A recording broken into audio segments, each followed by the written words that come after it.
Today is a pretty big day.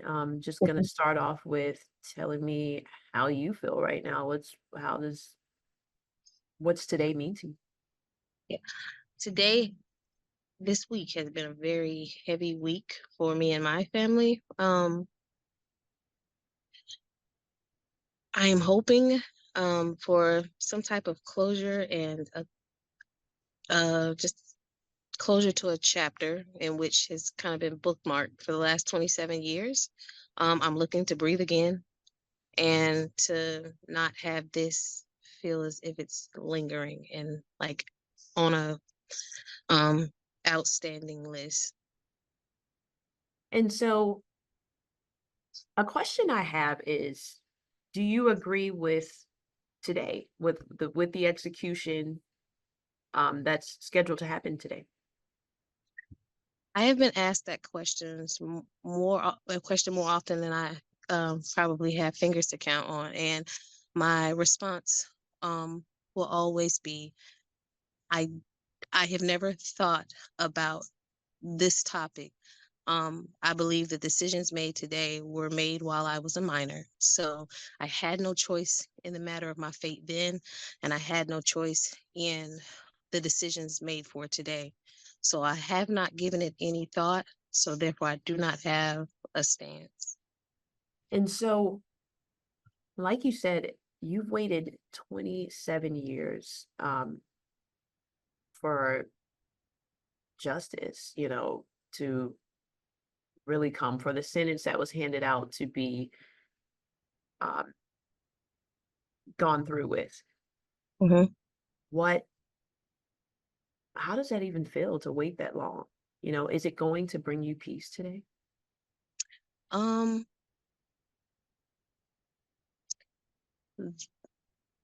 when I as when I was 10 and we were 12 and we first found out the verdict, you sit around waiting for someone to do something.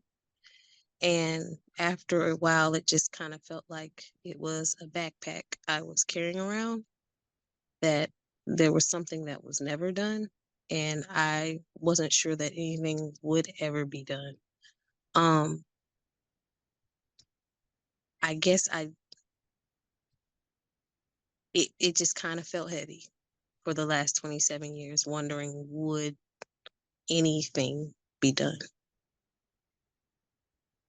And I hate to ask this, but is it okay if we go back those 27 years to you as a child Hmm. finding out something tragic happened? Can you kind of walk me through if you remember Um, what you were doing and what happened? yeah, I was dressed for cheerleading competition, and I was waiting for my mom to come home because I didn't want to leave my brother at home by himself. I didn't want to leave my brother at home by himself. So I was waiting for her, and I think it was me or my brother had called her job to kind of find out how long before she would get home. Um, someone answered the phone we didn't recognize, and when they told us that she wasn't there, we kind of just sat and waited, knowing that something wasn't right. And I think about 15 minutes after that call, the police were led in by one of my mom's friends, and they came in to tell us that she had gone to heaven. After that, things kind of moved quickly, as they do with children who are awaiting a home. So, A lot of the times, especially right now, there's a lot of controversy and talk about the death penalty and this execution. But what we're not hearing a lot about is what was life like for you after the tragedy? What, how did 10-year-old you continue to go on? Were you placed in a foster home? Were you, dispersed to live with family? You had siblings. What happened after that?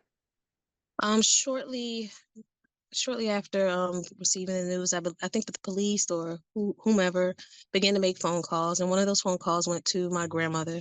I believe that she quickly gathered all of my mother's siblings at the time and the children she was currently caring for, and she came quickly to to our side um, to pick us up.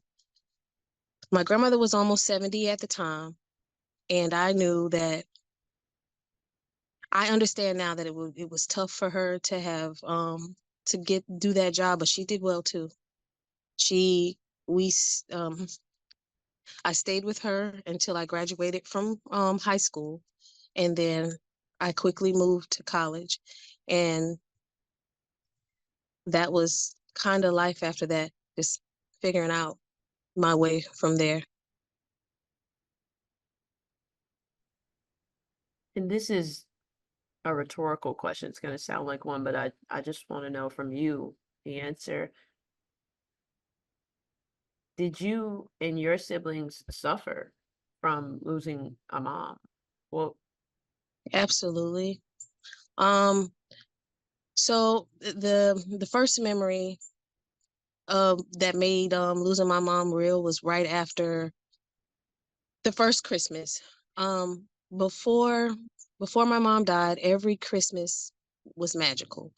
It were gifts galore, baked cookies, and everything.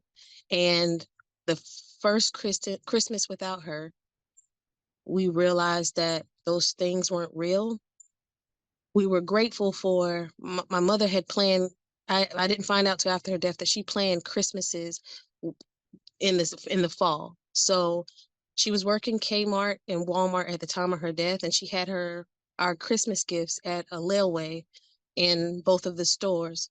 And we were lucky enough to have received everything that she had put away for Christmas from her friends at Kmart and Walmart at that time. But that was the first moment that made it real that being without my mom was a real experience that I would have to get used to. wow.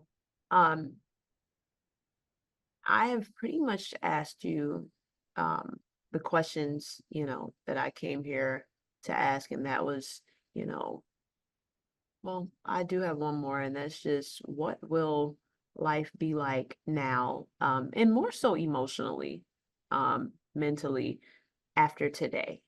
The man accused of killing your mom, being a part of that, um, getting that final justice, that final, completeness to his sentence. Yeah. I think many people don't, I don't know if, many people have gone through the process of appeals or even having to go through a court system, but you're notified every new decision. I'm looking forward to being free from that, of having to relive the moments every few years. So I'm looking forward to that part. And I guess I won't know how I feel emotionally until it's done, but I'm more than happy to provide an update. Awesome. And last question here. This is, again, may come off as a rhetorical question, but um, again, this person's legal team, like you said, the different appeals and the different things that they're putting out about the case. Do you believe that Freddie Owens is responsible for what happened to your mom? That he's guilty? I believe that to answer that question will require a lot more than I have right now. I believe that the state of South Carolina and everyone who participated in today's events, I believe they used their best judgment their and every tool in their toolkit to come to the most appropriate decision for today. I want to know more about your mom. I want to Okay. know who Miss Irene was. You know, did she Mm. have a college degree? What were her goals and aspirations? Tell me a little bit about your mom. She had attended Winthrop University here in Rock Hill.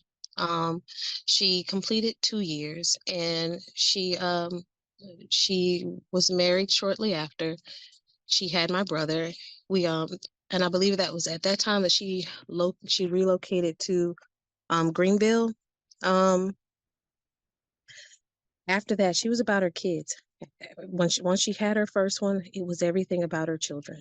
And she was just a really great mom. I remember her helping out with homework in the morning, projects at night.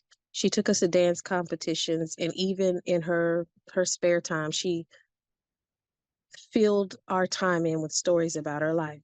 So we have so much from her that kind of fill in the gaps of the things that I don't know as a woman now, that I would not have known as a woman now.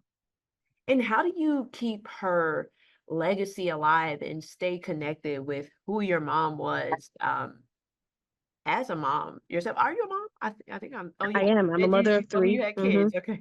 Mm-hmm. How do you stay connected with, your mom and her and keeping her legacy alive with your children and the things that and how you live your life? There were some things that she did give me that I still carry around this year, to this day, and it was a Bible. I still carry around her blanket that she gave me. I still carry around my cheerleading uniform. My final birthday gift, the birthday she gift that she gave me was a bottle of perfume. I still carry that tiny bottle around. Um, and I have few pictures, but I still have pictures of her that keep her memory alive in my home now.